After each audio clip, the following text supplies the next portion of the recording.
السلام علیکم ورحمۃ اللہ وبرکاتہ۔ خیال ٹی وی میں خوش آمدید۔ پیارے دوستو، آج ہم بات کریں گے شکاری پرندہ عقاب کے حوالہ سے۔ عقاب دو قسم کے ہوتے ہیں، نمبر 1 عقاب، نمبر 2 زمج، اور ان کے رنگ بھی دو ہوتے ہیں، یعنی سیاہ اور سفید۔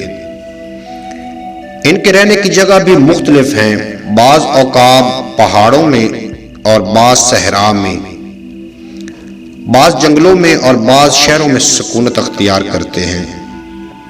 کہا جاتا ہے کہ مذکر عقاب بہت نرم و نازک مزاج والا پرندہ ہے، اور اس کی نزاکت میں کوئی پرندہ بھی اس کا ہمسر نہیں۔ ابن خلدان نے اپنی کتاب میں لکھا ہے کہ عقاب مادہ ہوتا ہے، اس کا کوئی نر نہیں ہوتا۔ جو نر اس سے جفتی کرتا ہے وہ کوئی دوسرا پرندہ ہوتا ہے جو اس کا ہم جنس نہیں ہوتا۔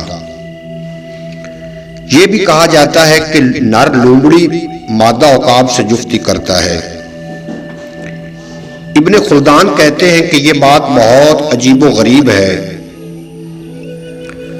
نہیں ہے تو مگر عقاب کی طرح اس کی ماں تو معروف ہے، یعنی لوگ اسے جانتے ہیں، لیکن اس کا باپ کسی کو معلوم نہیں۔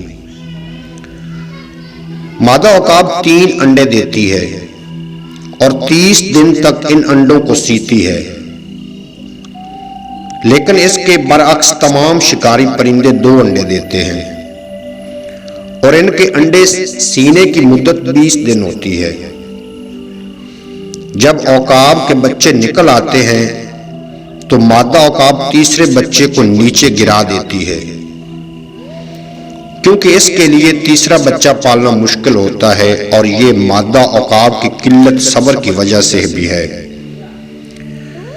وہ بچہ جسے مادہ عقاب اپنے گھونسلے سے گرا دیتا ہے، اسے ایک دوسرا پرندہ جسے ہڈی مسکن کہتے ہیں اٹھا لیتا ہے اور اس کی پرورش کرتا ہے۔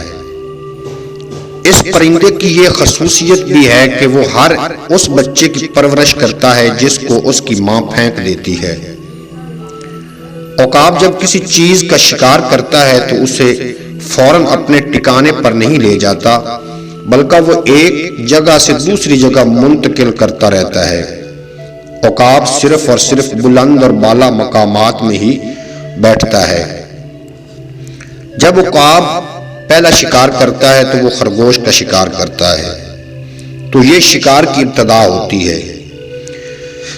شکار کی ابتدا چھوٹے خرگوش سے کرتا ہے اور پھر اس کے بعد بڑے خرگوش کا شکار کرتا ہے،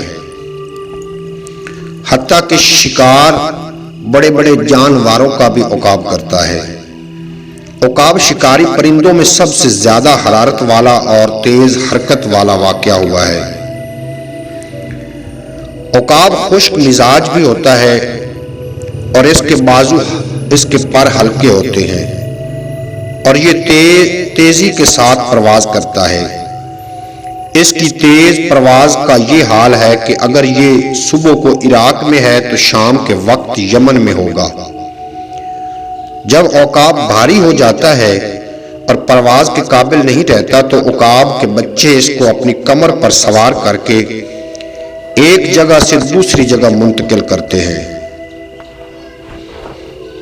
جب ان کو بلا ہند میں پانی کا کوئی صاف چشمہ دکھائی دیتا ہے تو اس میں عقاب کو غوطہ دیتے ہیں، پھر اس کے بعد اس کو سورج کی شعاعوں کے سامنے بٹھا دیتے ہیں۔ جب عقاب پر سورج کی شعاعیں پڑتی ہیں تو اس کے پر جھڑ جاتے ہیں اور ان کی جگہ نئے پر نکل آتے ہیں۔ اس کی آنکھوں کی ظلمت دور ہو جاتی ہے، پھر اس کے بعد عقاب خود اس چشمہ میں غوطہ لگاتا ہے۔ وہ پہلے کی طرح پھر دوبارہ جوان ہو جاتا ہے۔ پاک ہے وہ ذات جو ہر چیز کی طرف الہام کرنے پر اور ہر نفس کو ہدایت دینے پر قادر ہے۔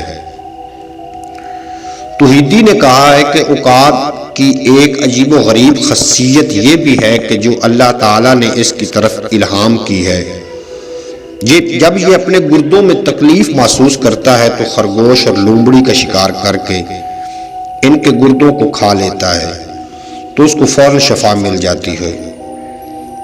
عقاب سانپ کو بھی اپنی غذا بناتا ہے لیکن اس کا سر نہیں کھاتا۔ عقاب ہر قسم کے پرندوں کا شکار کر کے انہیں اپنی غذا بناتا ہے لیکن ان کا دل نہیں کھاتا۔ امید کرتا ہوں کہ آپ کو میری یہ ویڈیو بہت پسند آئی ہوگی۔ اگر پسند آئی ہو تو چینل کو ضرور سبسکرائب فرما لینا ہے اور ساتھ بیل آئیکن ہوگا اس کو بھی پریس کر لینا ہے تاکہ ہر آنے والی ویڈیو کا نوٹیفیکیشن سب سے پہلے آپ تک پہنچ جائے۔ اگلی ویڈیو تک اجازت دیجیے آپ کو اور میرا اللہ حافظ۔